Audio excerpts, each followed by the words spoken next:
Monsieur Roussel, vous êtes déclenché à la suite de quoi? Qu'est-ce qui vous trouble dans l'attitude du CEPRA? D'abord, ce qui me trouble, c'est que d'abord le CEPRA minimise absolument toutes les données que possédait le GEPAN. Ensuite, moi je ne suis pas venu comme ça n'importe comment à faire un livre sur les ovnis. Je me suis attaché au basket, comment dire, du CEPRA, du GEPAN depuis 1979. Oui. C'est-à-dire que j'ai suivi l'évolution de l'enquête officielle. Oui. Et puis j'ai constaté peu à peu la dérive de l'enquête officielle.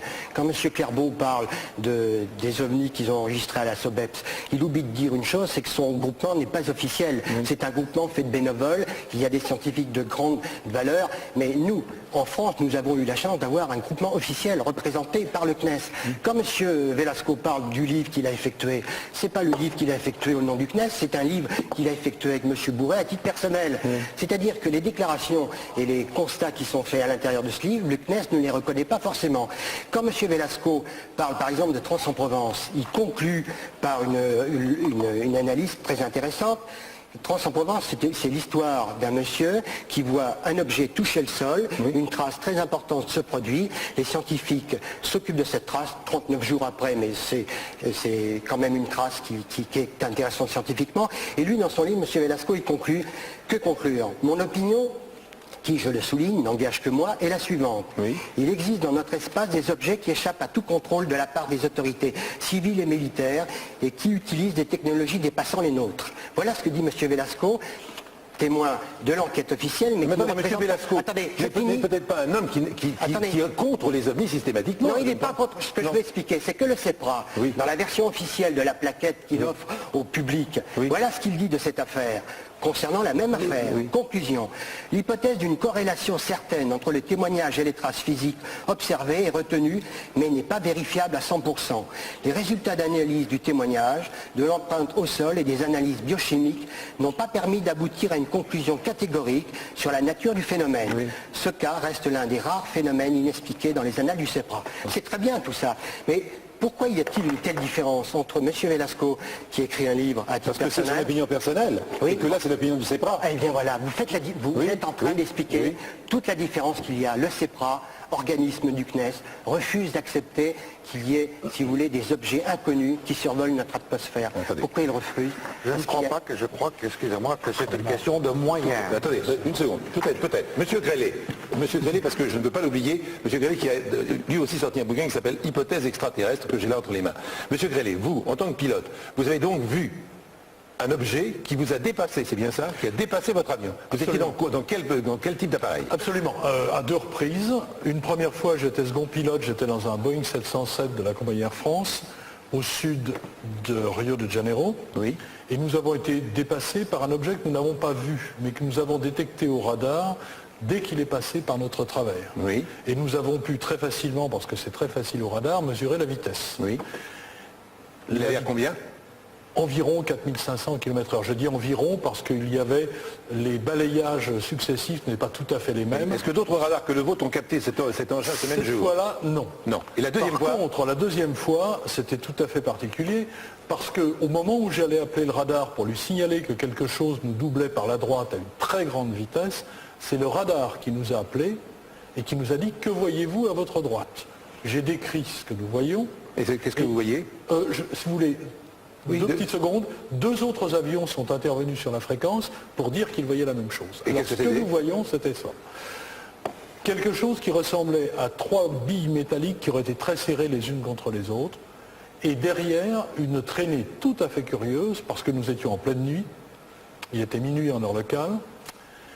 Et cette traînée était lumineuse, éclairée par l'intérieur. Il y avait une espèce de structure grumeleuse, tout à fait particulière, je n'ai jamais rien vu. De quelle vitesse? À peu près, je dirais, la même vitesse, environ 4500 km/h, pour simplifier. Ce n'est qu'une évaluation, par contre, il est certain que le radar qui, lui, avait les trois avions de ligne et ce phénomène en compte, a dû mesurer et très vous clairement. dites a dû, pourquoi vous ne le savez pas? Il a confirmé qu'il avait l'inconnu sur son scope. Il m'a expliqué pourquoi. Et une enquête complète n'a jamais été faite sur ce sujet? Mieux, je suis arrivé à Los Angeles au retour, oui. que ça se passait au-dessus du territoire américain. J'ai immédiatement fait savoir que je me tenais à la disposition de la FAA, c'est-à-dire de l'équivalent du SGAC, la direction de l'aviation civile, et que je restais 3 jours à Los Angeles. J'attends toujours la moindre curiosité. Monsieur Velasco, qu'est-ce que vous pensez de ce témoignage qui est bien connu? Monsieur Grélet, vous avez eu le temps de l'étudier, de le regarder un petit peu. Qu'est-ce que vous en pensez de ce témoignage? Écoutez, Parce qu'il est quand même assez sérieux puisqu'il n'est pas seul à avoir vu la chose. Ils sont 2 autres avions et le radar du sol. Oui. Ce témoignage, je le prends tout à fait en compte, sachant que par ailleurs, un grand nombre de témoignages de pilotes sont tout à fait à retenir. Et il faut signaler que lorsqu'il y a une prise d'information par les radars, c'est un élément physique qui nous permet d'attester, dans certains cas, l'observation visuelle. Car tout le problème qui est posé au travers des interventions de ce soir, on le voit bien, c'est un problème d'observation qui nécessite ensuite une perception d'un phénomène et ensuite l'interprétation qui en est faite. Et Alors monsieur, si vous le voulez bien, nous allons faire une démonstration. Nous allons faire une démonstration extrêmement simple. Nous avons été à la queue des Yvelines.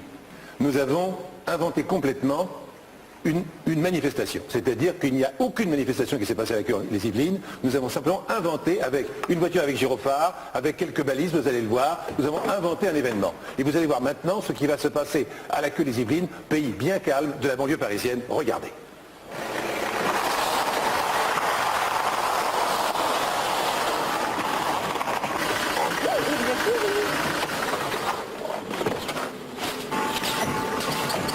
Instruction du PC, on attend, on est sur place. On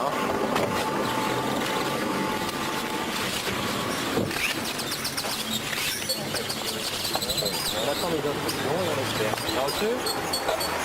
Ça fait un grand vrac dans le ciel. Les gens en parlent, c'est vrai. Ouais. Comment ça, un grand vrac dans le ciel? Bah un bruit, ça fait un bruit sourd, elle a dit non tout à l'heure. Ouais, un bruit sourd. Pardon? Ça l'a réveillé la dame. Mais fort le boom? Bah, il me semble bien que j'ai entendu un genre de boom, un genre de truc comme ça, mais j'ai pas prêté attention quoi. Il n'y a pas eu un bruit, on nous a parlé d'un bruit nous. Ah non, personnellement, vous savez, moi la nuit je dors. Et je suis un peu dur d'oreille alors. Moi aussi je viens de l'apprendre ce matin, quand j'ai vu ça, je me suis posé la question et puis j'ai demandé, on m'a dit que c'était un engin ou autre chose qui aurait atterri, mais quoi? J'ai un ami qui l'a entendu, moi, il m'a raconté ça, mais il sait pas, parce que vers 3h du matin, lui m'a dit. Qu'il était, mais je sais pas, j'ai pas regardé l'heure. Qu'est-ce qu'il a entendu? Ben un boom aussi. J'ai senti une odeur inaccoutumée, je ne peux pas dire... vous voyez, je ne sais pas exactement quel genre d'odeur, mais une odeur que je n'ai pas l'habitude, ça n'a pas duré. Il n'y a pas eu de coupure, de saut d'image. Si, on a eu et même ce matin aussi, on a eu la lumière, l'image qui est partie 2 fois. Sur la télévision? Sur la télévision. Non, il n'y a pas eu de saut d'image. Parce que ça brouille les ondes parfois. Par contre, il y a une coupure de courant là, sur la ligne. Là. Il y a quelque chose, j'ai vu pour la première fois une hirondelle qui arrivait chez nous. Je me suis levé, je me suis mis à la fenêtre, je vous dis tout à fait par hasard, il faisait frais, et j'ai vu des boules, je vous ai dit, mais ovales, d'abord rondes, mais prenez une allure ovale en filant. C'est pas un avion, ça bougeait pas, avec un rayonnement intense, et puis quelques instants, j'ai dit au copain, regarde, on a regardé, on s'est dit, en riant, tu vois pas, c'est quand même quelque chose de surnaturel, enfin d'extra naturel. Mais là, vous savez que c'est pas impossible qu'il n'y ait pas un truc qui s'est atterri là. C'est tellement bizarre maintenant à vivre. Eh oui, c'est bizarre, c'est bizarre. Nous remercions Madame le maire de la commune de la Queue des Yvelines pour sa collaboration et son accueil. Mais je voulais, non pas conclure parce qu'on ne pourra pas conclure, mais je veux dire par là que à la fin de ce débat, il est vrai, je comprends très bien que l'on doute parfois du témoignage humain parce qu'il est très fragile et que vous l'avez vu, en provoquant simplement un petit événement, on déclenche d'un seul coup, d'un seul l'imaginaire. Et comme nous sommes tellement heureux d'imaginer qu'il pourrait y avoir quelqu'un d'autre que nous dans cet univers immense, bien entendu, nous espérons qu'un jour il se manifeste, qu'il nous parle, qu'il nous réponde. Et c'est vers ce vœu que nous tendons tous. Donc il est certain que nous devons prendre tous nos témoignages avec beaucoup de prudence. C'est normal. Mais je voudrais simplement une dernière question et on conclut et on se quitte. S'il vous plaît, est-ce que, quelque part, au fond de vous-même, est-ce que malgré tout, vous croyez qu'il y a des engins qui sont apparus dans le ciel du monde et dont l'apparition était inexpliquée? Il semblerait qu'il y ait effectivement des cas qui attestent la présence de phénomènes physiques qui ne soient pas aujourd'hui explicables. Explicables. Monsieur Clairbeau, même conclusion? Oui, ce qui est certain, c'est qu'il faut absolument mettre en œuvre, et jamais une association ne pourra le faire civile s'il n'a pas le concours des autorités, de la communauté scientifique. Il y a par exemple une approche possible avec la photosatellite, avec des unités d'intervention. Donc, merci. Monsieur, même conclusion. Moi, je vous conseille de lire l'annexe de mon livre et vous verrez les rapports qui n'ont pas été étudiés par le CNES. Et vous allez comprendre. Monsieur Nart, monsieur Grelet, merci mille fois.